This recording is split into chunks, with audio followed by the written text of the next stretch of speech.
Have you ever wished that creating content for your business was easier? Well, Cody Schneider is here to tell you that by using AI right, it can be. Cody is a renowned AI innovator, digital marketing expert, and the co-founder of Swell AI. Today, he'll share how AI is changing the way that creators and brands produce content. From blog posts to videos, Cody's AI solutions are helping creators generate huge volumes of optimized content, boosting brand awareness, and driving organic leads. Cody's expertise isn't just theoretical. He's proven it in the real world. He's played a key role in propelling Rupa Health to over $100 million valuation in less than a year with his innovative content strategies. I mean, think about how short memories are too, right? Like I can post the same tweet from 3 months ago and it's going to go viral like every time.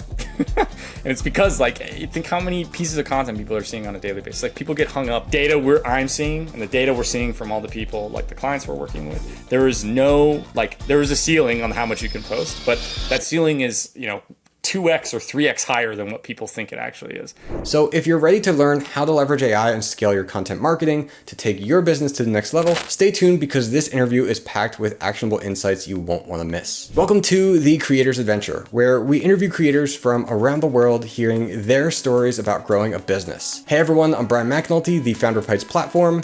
Let's get into it.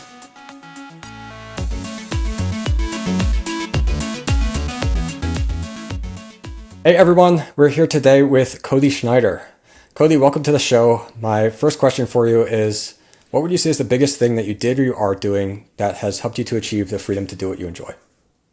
Great question, Brian. Thanks for having me. I think the biggest thing was I kind of just followed.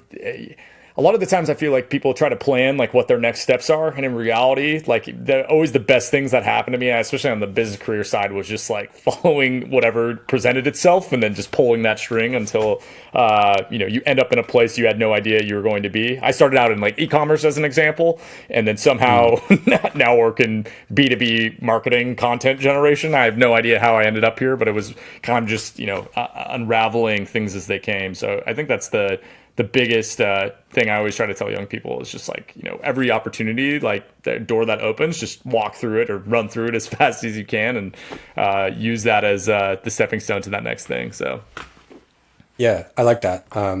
I completely agree with it too, because there's people say that you got to focus on your niche, you got to pick this thing and really focus on it.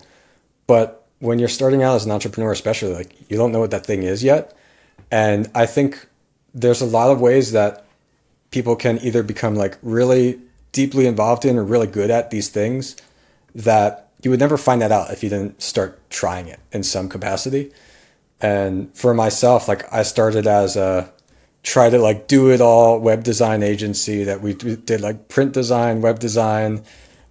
We said we would do video and music production too. And that was a good experience for me because I got to learn what of those kind of things did I actually enjoy? And eventually it shifted from that into specifically web applications. And then that turned into, okay, let me get away from clients. I want to build my own web applications. Totally. But I don't think I would have discovered those things if I didn't just try all these things. Totally. I feel like that's a classic trap too. It's funny hearing you say that. I started off in e-com, then ended up working for a B2B marketing agency, and it was a full service agency. We did a lot of strategy consulting for Fortune 500 companies that were in the manufacturing space. So think windows, doors, wood paneling, very unsexy things. But the thing I found fascinating in that space is we were doing so many different things. It was hard to turn into processes or standard operations. And in reality, when you look at agencies that are really successful, a lot of the times they just do one thing super well. So rather than being we're saying yes to all of these different options or selling all these different products or services, it's actually we actually just only do this. And we have a deep understanding of this thing, and we're the best at this thing because we're obsessed with it. And we say no to more things than we say yes to. And that's actually what I think excellence a lot of the times comes down to is your ability to say no is your tolerance is turned up almost all the way saying of what you say yes to. It's that filter is very, very seldom that it happens. So. Yeah. Yeah, no, I agree with that too. And yeah, to be clear to everybody, if I tried to keep doing exactly what I did when I started out, trying all those different things, there's no way I would be able to grow the business to what my business is today, just because it's way too hard to scale that. Like somebody's going to be better at you at one of those things and they're going to get the customer, right? But if you can eventually pick something and really dial down in it, then yeah, that's where the potential is to grow. So I want to hear more about your background, like from the entrepreneurial side, like where did that start for you, and then how did that come to today of like getting involved in the AI space? Yeah, great question.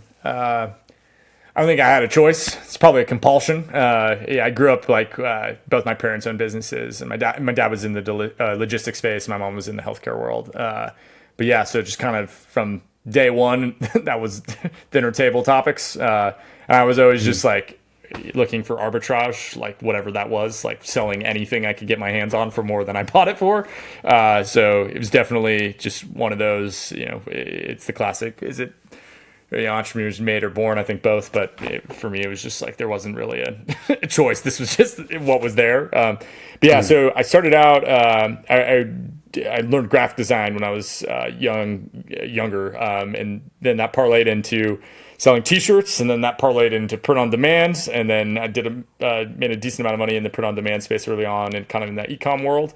And then learned how to market e-com companies. Somehow ended up in the B2B space again, working for this B2B marketing agency, doing like digital strategy work. A lot of the time is what it turned into. So it was like a company would come on, they'd be like, "Cool, we have these resources. We're trying to sell to this client. Like, what's our distribution strategy?" And I loved that job. Honestly, it was like I just got to see so many turns at all these different companies in all these different spaces, and I think a lot of the times, it's why people always say like second time founders like almost always hit home runs, right? It's because they've seen so many pitches that they know what they're looking for that second time around, and it was basically a crash course in that, right? But my boss there had gone to Y Combinator and did the whole thing of going out to Silicon Valley. You go see Mecca, you learn everything, and then you come back and apply it in a different place. And so I kind of got introduced to that whole world, and I've been building like small software projects on the side throughout that, like just data extraction tools like Chrome extensions and these dumb little products. But yeah, so fast forward, ended up just doing consulting for a while, and then worked. A friend was working at this company called Rupa Health, and he called me this one weekend. Was like, "Yo, I need to hire somebody to come in and do growth and marketing operations." He had got hired as the head of growth there a couple months before, and all they had done is like turn on ads, and basically like they were growing by like 20% compounding month to month. It was just insane, right? And so his job had evolved into like partnership management and negotiation on like our distribution partners. So I came in as employee 6. We ended up taking Rupa from like a $20 million valuation to $110 million in about 6 months. It was just insane. It's the fastest growing thing I think I've probably ever been a part of. But our staff went from like again 6 when I was hired, and 18 months later it was at 70 when I ended up leaving. And so we basically we saw kind of the writing on the wall that marketing was going to evolve into content. Like content, it was going to be the only way that I could create differentiation. Product was becoming easier and easier to make. Like global talent was becoming easier and easier to hire. And so if everybody can kind of make the product and get the people, what does that happen? What does that evolve into? How do you create difference? And so what we ended up doing was spinning up like a podcast that we did on a weekly basis, and live classes that we did on a weekly basis. And then we take that long form pillar content and we turn it into blog posts and into clips and into social posts and into newsletters and everything else that you can imagine. But we ended up taking that podcast from non-existent to a top 20 medical podcast in the US in about 6 months. I think when I left, it was doing about 180,000 downloads a month. And then the live class, we actually turned it just like to a revenue center. We started being able to like charge for continuing education credits for the audience. And just for more context, what Rupa is basically a marketplace for especially lab test ordering.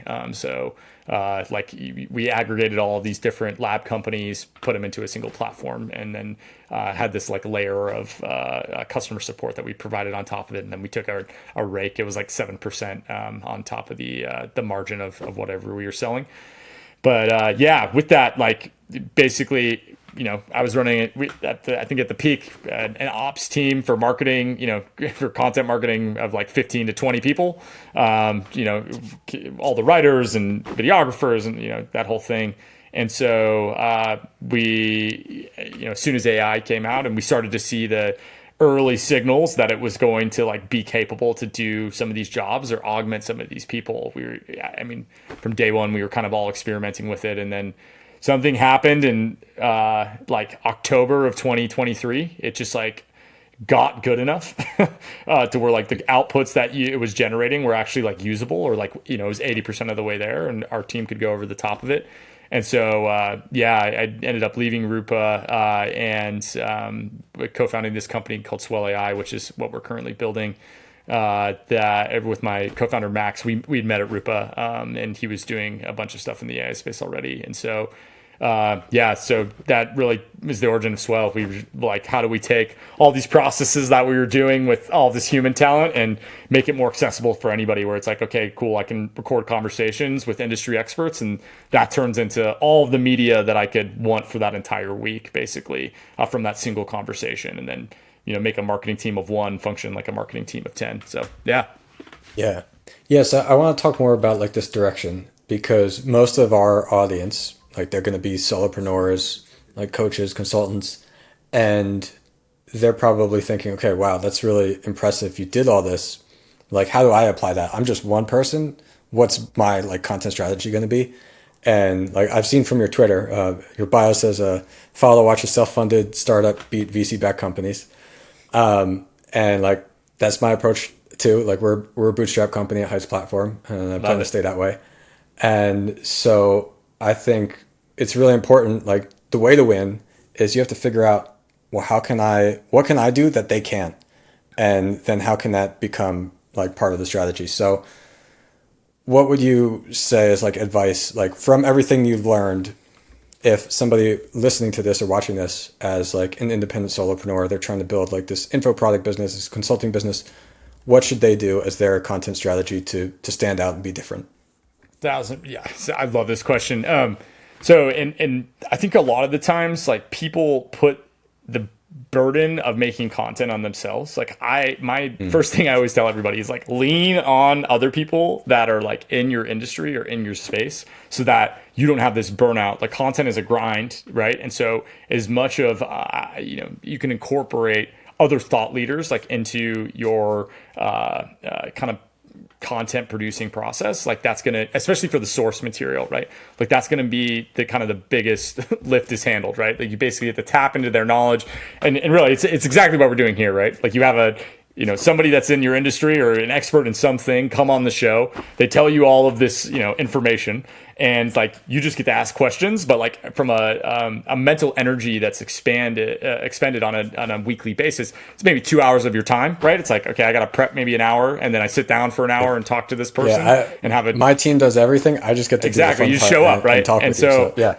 So I think that's a component of it. And I always just try to emphasize for people, like, do things for longevity. Like, how can I do this for the next 2 years? Like, it's not, I'll make no impact for my business if I post a short a day for 30 days. But if I can post a short a day for 2 years, like 1,000%, it's going to make some type of impact. But the thing I kind of go back to when I'm talking about this is that I always try to emphasize, especially for creators, there's like different levels of like media that are more impactful to revenue generation than others. So just to like put that into concrete, so like a podcast, an email newsletter, and like YouTube long form content, like you're going to be able to sell and get trust with people a lot more effectively through those three things than you are through, for example, like TikTok or YouTube Shorts or Instagram Shorts, etc. The reason for that, you can't make a TikTok and say, hey, buy my thing, and people are going to buy it. Exactly. It's whereas great top of funnel.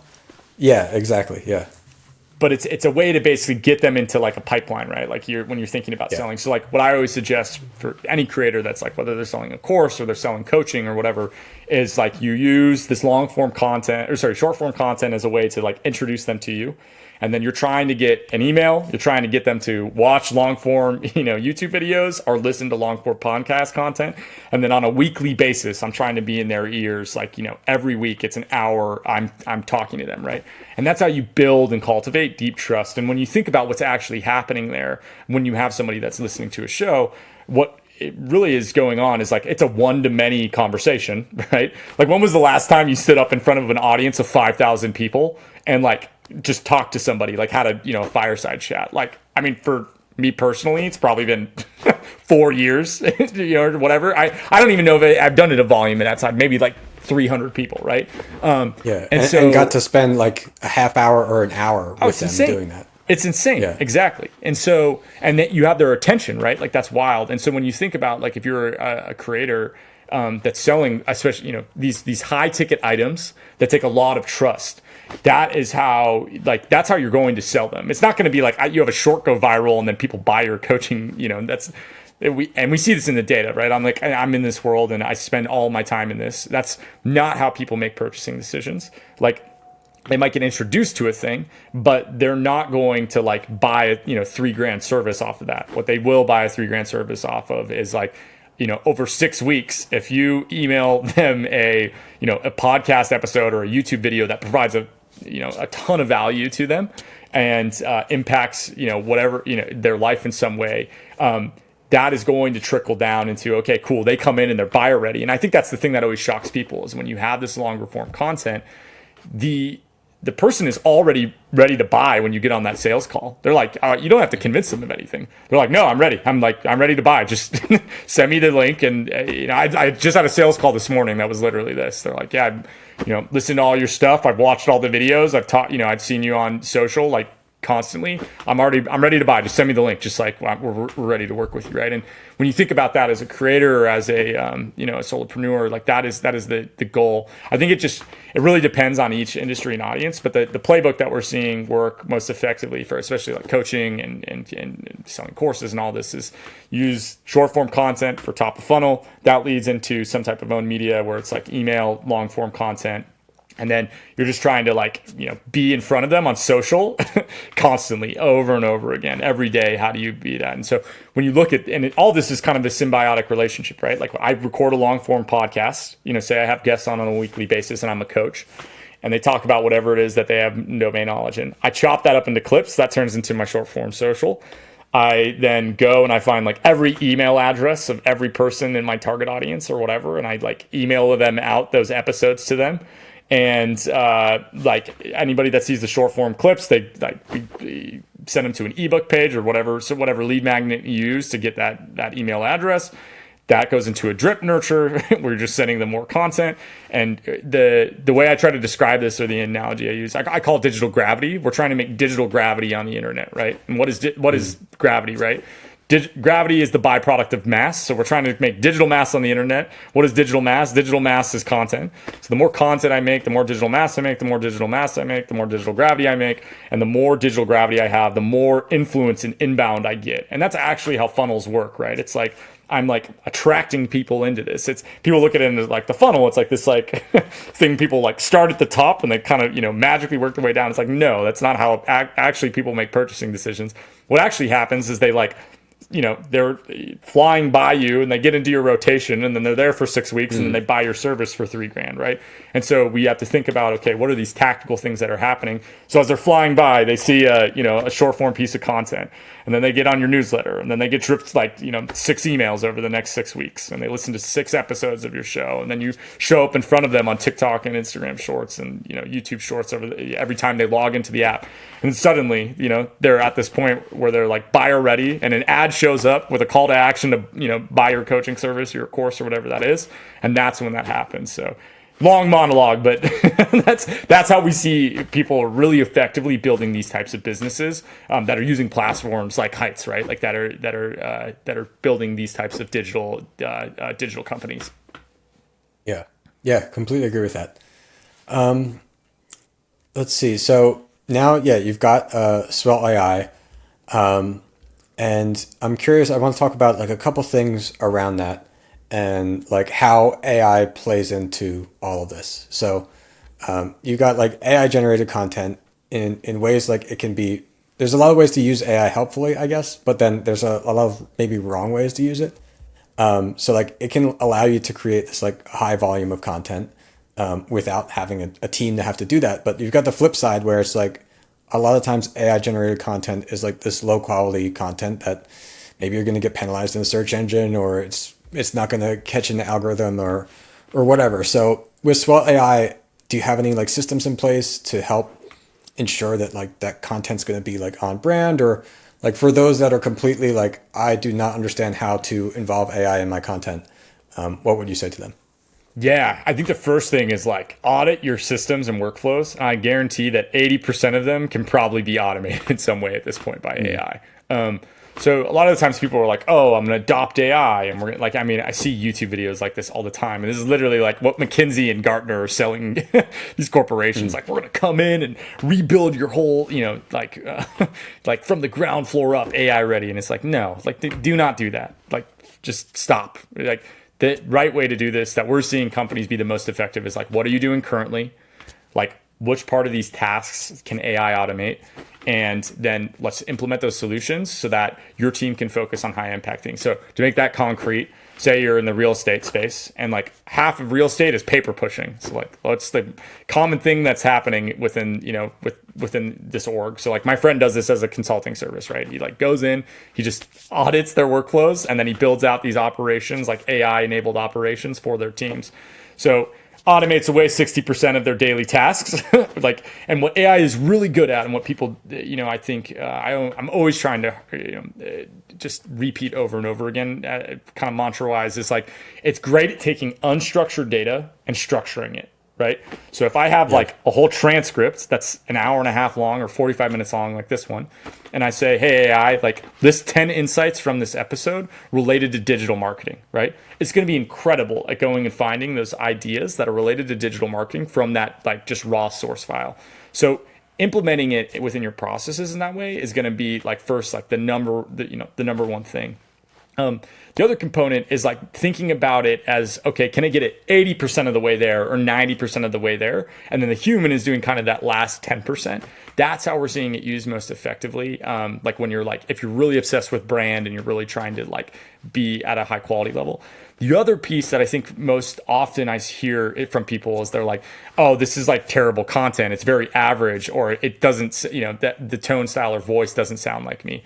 And I totally agree when you're writing from the general knowledge of the AI, right? So when you think about like how LLMs are trained, like they're scraping the internet and then they're like learning based off the general knowledge of the internet. Well, I've spent a lot of time on the internet, and it's a pretty terrible place. Like when the average is pretty average. But what we're really looking for is like that top end content, right? Like that top 10 percentile, if not top 1%. So how do you actually get that to happen? How do you get the AI to function? You have to give it constraints or source material that it has like a walled garden that it can work from, right? So this is why podcasts are great source material. It's like we're having this conversation, this human conversation. All of this knowledge is being captured in this, all of this expertise that the AI like probably knows exists. But if I just ask it to write, for example, like Google ads for apartments, right? Like it's going to write something that's like not useful whatsoever. But if I go in and I interview somebody that all they do is run Google ads for apartments, and I'm like, okay, cool. Like now let's extract all the knowledge out of this transcript, the source file, and then transform it into a blog post, transform it into LinkedIn posts, transform it into a Twitter thread, transform it into clips for all social channels. That output is going to be at a quality level that's like 10x than just asking it to go write me an article. And I think that this is the bigger level thing. Like even looking at SEO, like what we're seeing work right now is you find the target keyword that you're trying to write for. So maybe it's like we'll say if you're a coach and you're coaching social media managers or whatever, it's like social media management for XYZ category. So it's like social media management for fintech startups, right? Just to use as an example. So you go and you find all of the YouTube videos and blog posts that are ranking on page 1 currently for that target keyword phrase.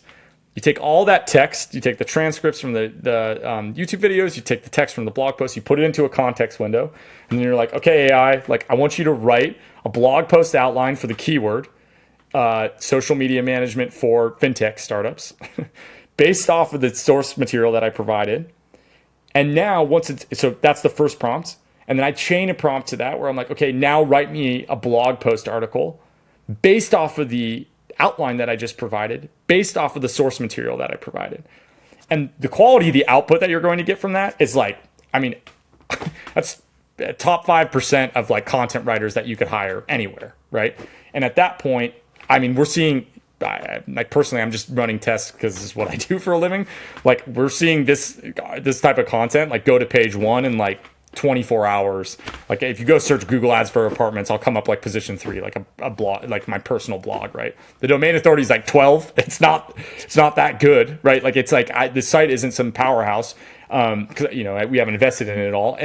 But what I'm trying to get at is that like the content is good. Like the dwell time on it is like 30 minutes, right? People are actually reading this, but they're reading this because it's actually useful information. It's not information from the general knowledge. It's information that has already been shown to provide value. So it's like, it's already the stuff that's ranking on page one. It's an industry expert's knowledge about XYZ topic. That's what we're using. And that's the most effective way to get. So like if you're a coach, right, or a creator, I would be recording every call that I'm having, everything that I'm talking about. And I would take all of that and I would repurpose it into all these different formats, right? I would turn that into clips. I would turn that into blog posts, etc.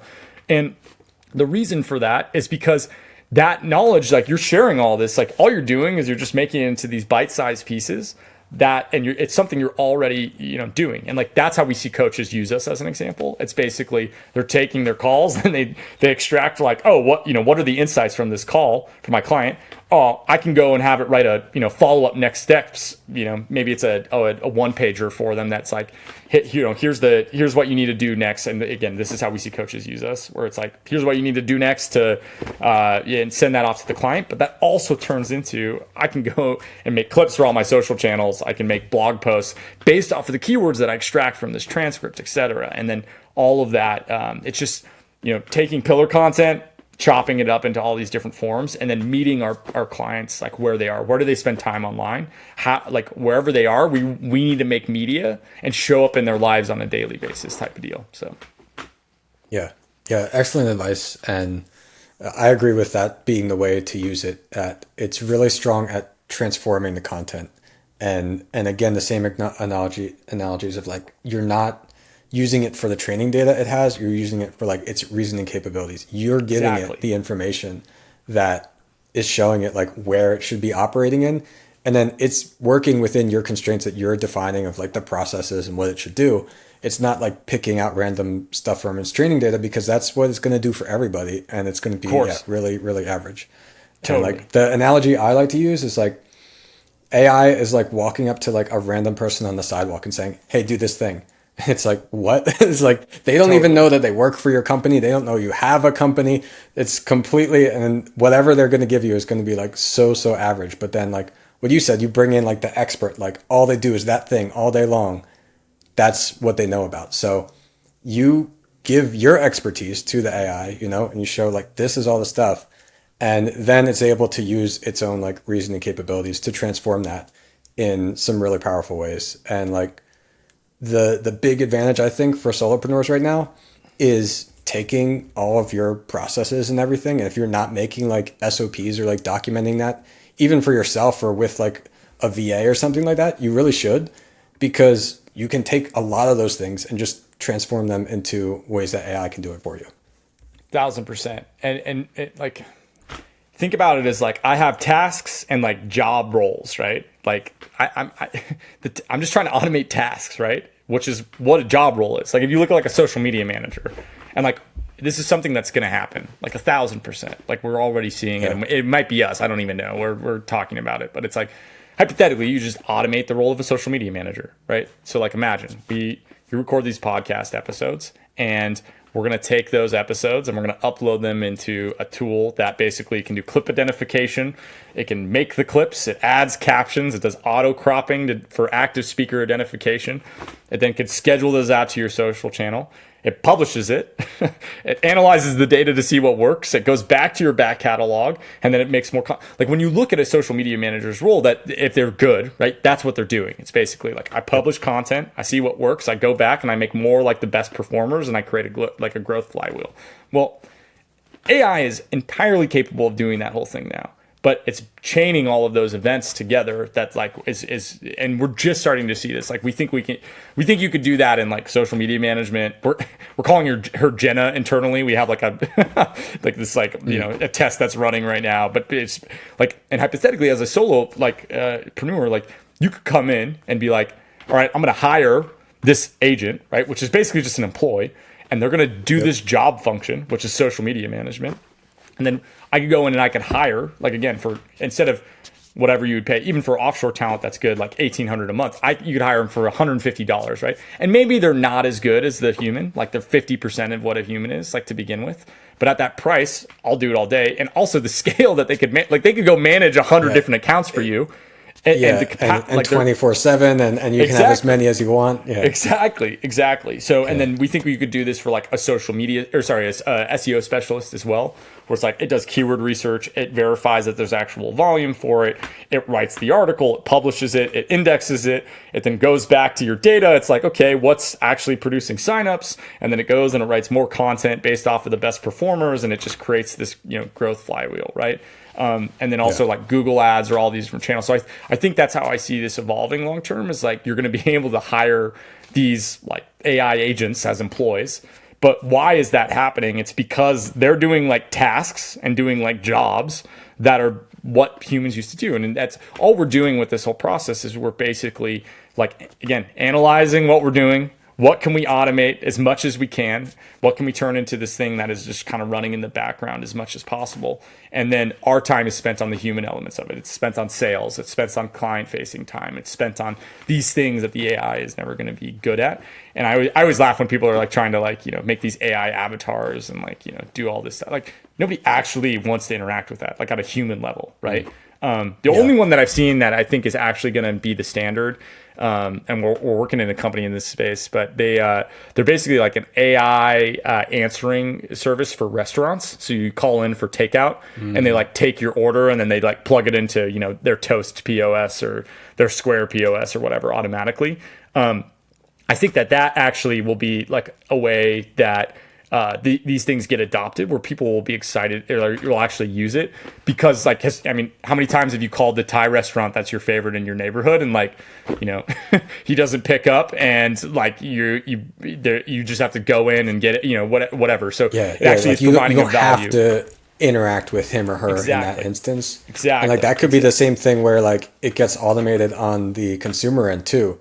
That eventually you've got your own AI that calls that one and says, "Hey, get me the usual," or whatever, and then your AI just calls. So totally. Yeah. I mean, and then it's just, it turns in the internet just goes so fake so quick as soon as all this happens, which I think is the thing that people are freaking out about. But I think for anybody that's listening that isn't building their own company, like the other piece of this is just like, just get started with this. Like, even if you only automate 10% of what you're doing, like even at your day job, like it's going to make, like you're going to be so much farther ahead than everybody else 5 years from now. Like with your understanding and your ability to deploy these things, that like it's going to, especially if you know how to build these workflows out, like that is the most desired skill set. Like if you just look at the search volume for AI automation, like it's just like, it is the fastest growing keyword I've ever seen, right? People are trying to figure out how do they implement this in their businesses and in their companies. And I think that is just going to be this insanely valuable skill set. If you're a coach listening, you're like, I don't know what to sell, or I don't, or a course, I don't know what to build. Like literally just build an AI automation course. Like it will 1,000% sell. Everybody is trying to figure out how to do this. So. Yeah, I agree. And if you figure out one thing and like save yourself an hour a day, like imagine how powerful that is already. And what you can do from that. And like there's so many things that I've been doing this for so long, and I'm still amazed by like what we're able to accomplish with it. And like these processes that it's like a human had to do it, but it's like, do we really need a person to be doing that thing? And then allowing my actual team to focus on like the higher level has just been so powerful, where like we have a thing, we reach out to new trial accounts. And we wanted to personalize it and say to everybody like, oh, looks like you're making like a course about music or whatever, and be able to be more personal with it, but to go into every single trial as they were signing up and like check that. It was a lot of work. Now we have, not only is AI doing that, but it also like internally sets like their category of like what type of business they are. It gives them like a ranking of how engaged they are. And then it goes and emails them that. And it does it for everything for us. And the cost is like pennies per month. Where before it took like significant hours of a person every single day to do that. And now like that's something that's automated so we can work on the bigger things and improve our product or our customer experience, all of that. But yeah, there's so much with AI. That's a perfect example, right? Of like, here's this high touch thing, or like high value, but traditionally high touch thing that we were doing manually. Like a human would had to be involved in it. Takes unstructured information, structures it into the output you're looking for, and suddenly like you've just created this unbelievable customer experience. And that's all. Because like we want to help our customers. We want to interact with them in person. But like either there's two problems. Either one, we spend all day sending the outreach and then we can't help the customers in detail who need it, or we help the customers in detail who need it and we can't send the outreach, and then the customers that don't get the outreach don't know that we can actually help them. Totally. And so now we get to do the best of both. But yeah, I want to talk a little bit more about content in helping creators here have something that like they feel they can move forward for. I noticed you're really active on X/Twitter. And I saw you've got one of your tweets. Twitter. I'll die on that hill, but yeah, on Twitter. So one of your tweets recently is saying how you post on Twitter around 70 times per week, and 85% of your account growth has happened in the last 12 months. And I think that many people believe that social media and content marketing, they think it's like too saturated to become successful. And if you start from zero today, like if you don't have that audience from years ago, it's going to be much harder. So what do you think about this, and what are some of the strategies that you feel led to your Twitter growth in the past year? I could talk about this for probably the next hour and a half. So sorry for this, what's about to happen. But I think the idea that things are saturated is such an old way of thinking about social media. TikTok invented For You page content. What is For You page content? It's basically showing you content that is most likely for you to stay on platform for as long as possible. So how social media companies actually make money is they sell ad space, right? And so they sell your attention to other companies. So their goal as a platform is to consume as much time that you have on a daily basis, like as much of your attention as possible.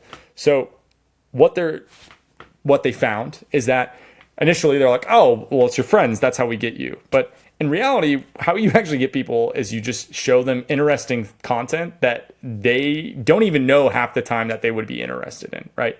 So TikTok invented For You page content. It's now gone to every platform, even LinkedIn, right? So what does For You page content look like on each of these platforms? So on TikTok, you don't even have to have followers to do 1 million views, right? Like I've seen this before.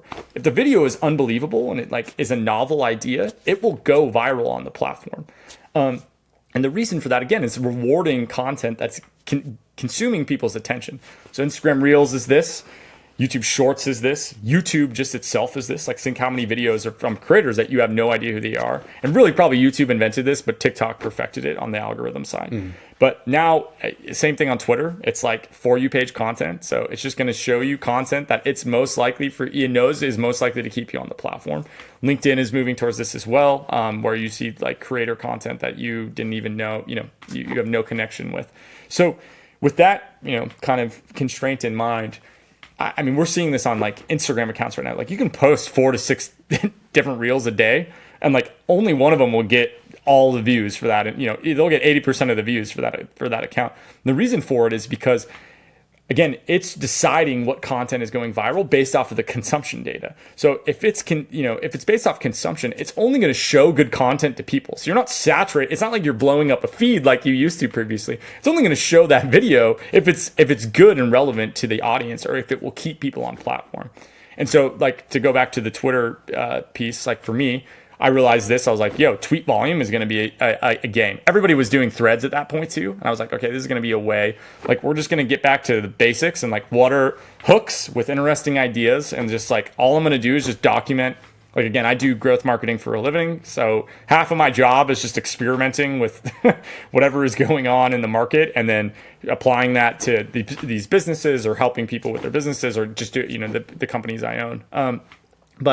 So you write 70 tweets, you schedule them out, they publish, And then every week I go back and I look at the data over the last 3 months and I'm like, okay, what are the top performing pieces of content?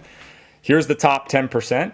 Let's just go remix those over and over again. So at this point, like my Twitter account has like enough content published over the last like year that I don't even write new things. I just sit down and I'm like, cool, like here's these ideas that we already have talked about. Let's just like, what's new angles that I can apply these to? And I mean, I have these tweets that I know, like every time I post them, which is like every 6 weeks, they'll resurface. I know it's going to do 100,000 impressions. I know it's going to happen because it's the same, like that idea, like people love that idea. And all I'm doing is just applying a new lens to that same idea. So if we then think about that and then apply that to all of these channels that we're working on, like whether it's shorts, whether it's blog posts, it's the same concepts over and over again. Like we have an action we're trying to get people to do. So for like Twitter, I'm trying to get people to read it, then click on a link and go to something I own, right? On shorts, a lot of the times it's the same thing. View it, click on something and go to something I own, or even just like go Google the brand name, right? Like that is what influencer UGC content has evolved into. It's like, okay, cool, we did this video, and then it's like they go and they Google us, right? On blog posts, it's like a lot of the times I'm trying to get them to sign up or download something or give me their email address. So what's the blog post that we've written that have, a lot of the times like 20% of them are going to produce 80% of the signups. Well, let's just only go write more content like the ones that are producing signups. And so as you apply that same strategy to all these different channels, like it's the same. It's like, you know, we're cooking with chicken and rice, but we're just flavoring it with, you know, this one tastes like it's like Asian cuisine, and this one tastes like Mexican cuisine, and this one tastes like, it's just, you know, different seasoning that's happening on the same core ingredients. And it's the same idea when we think about content production. So I think the actual application of this, again, going back to like the fundamentals, the goal is not to burn out because content is a grind, like it is a treadmill. So it's like, what can I do over and over again for the next 12 months that's not going to kill me? As a solo founder, again, it's going to be long form content chopped up into clips, repurposed into blog posts, repurposed into newsletters over and over again, and then building as much of those automation workflows out as possible. Like to your point of, oh cool, like we go and we scrape to see what they're building within us, like from a course standpoint, and then that is automatically being sent out. It's this high touch thing that we've now automated or augmented with these AI tools. And again, it's not perfect, right? Like but if I can get it 80% of the way there, that just saved me 10 hours of time. And, now it only takes, what used to take me 10 hours takes me 2 hours a month, right? That type of deal. And that's all we're trying to focus on with this. And I think that's the other thing that, like, with all this AI stuff that people get lost in the weeds with. It's like, this is just a tool. Like it's like Excel, right? Like it's not like some game changing thing. I mean, everybody's like, we're going to see sentience and AGI. I'm like, personally, I don't think that's going to happen like quickly. The reason is because we don't even have enough compute to mimic a human brain. Like the amount of compute and energy that we just need to like mimic the amount of neurons that are in a human brain currently, like it doesn't physically exist on the face of planet Earth. So how are we going to create artificial intelligence to that scale without that compute? I mean, based off of what we're doing. So with that, then it's like, okay, this is just a tool that we have within our tool chest for specific activities and actions. Like just like we use Excel for certain things, AI is great for certain things. It's also terrible for other things. So figuring out where does that fit into your flows. Yeah, exactly. Like as a musician, I like to think of it like an instrument that but the same idea, like you're using it like a tool. And like, I'm not trying to like not work or not do anything. I want to do things, but I want to do the things that I care about and that like only I can do.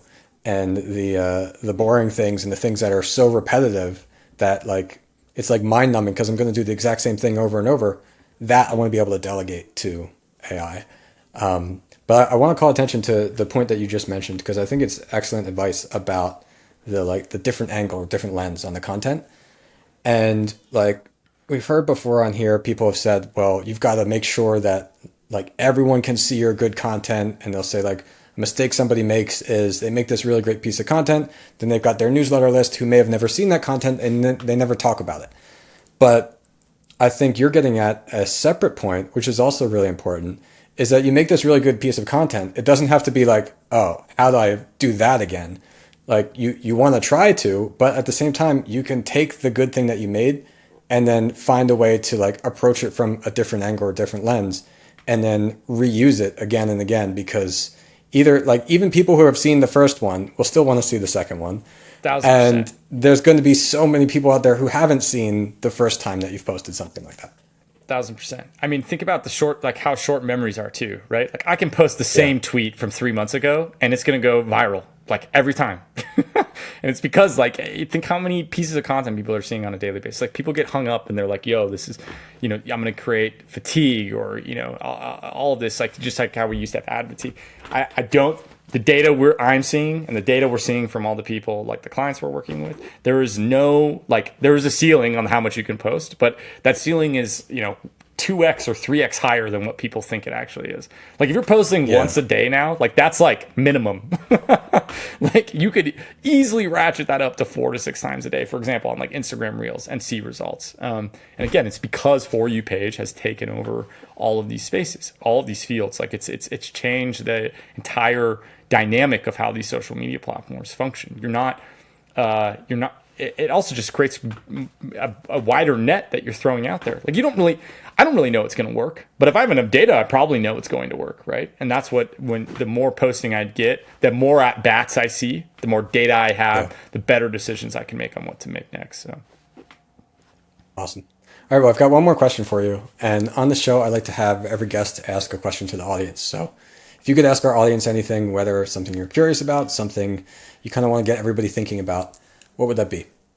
yeah, my question for everybody that I'm ever talking to is like, where are your, if you're a solopreneur entrepreneur, where are the people that you're trying to sell to spending on time in, the digital world and in the physical world? And then how are you there in their lives every day, every week, every month on a consistent basis? I challenge you to just sit down and be like, cool, where are all these places? 'Cause so often I see this in marketing where they're like, yeah, we're marketing to photographers, right? As an example. And they're like, but we're only posting on LinkedIn. And it's like, well, photographers aren't spending time there. Like they're spending time on maybe Pinterest and, Instagram and TikTok. Like, are you even, are you on those channels? And you see it so often where people are like, no, we don't even have a Pinterest strategy. But you're right. Like there is a ton of photographers, or YouTube as an example, like that are spending time there.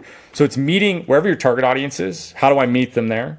And like, how do I create some type of media? So my question for your audience is like, do you know where those places are? If the answer is no, like that is drop everything else. All of your mental energy is spent on that until you figure it out. Because without that, you can't distribute effectively. And then, if you do know, you're miles ahead of other people. You're in you're the top 10%. If you understand where people are spending time online you're trying to sell your product to. So anyways, I don't know if that's really a question, but that's the thing that I think is important and so impactful for companies, for business owners, is like understanding my target customer is here. And like, okay, how am I meeting them there? Like, what is the media I'm making to meet them there? So. Yeah, that's great advice. All right. Well, Cody, thanks so much for coming on the show. Brian, thank you for having me. It's been great, man. I appreciate it. All right. And then, before we get going, where else can people find you online? Yeah, so swellai.com. You can sign up for free. That's content repurposing powered by AI. And then I'm very active on LinkedIn and Twitter. Those are going to be the 2 places. So. All right, cool. Thanks, Cody. Awesome. Thank you, Brian.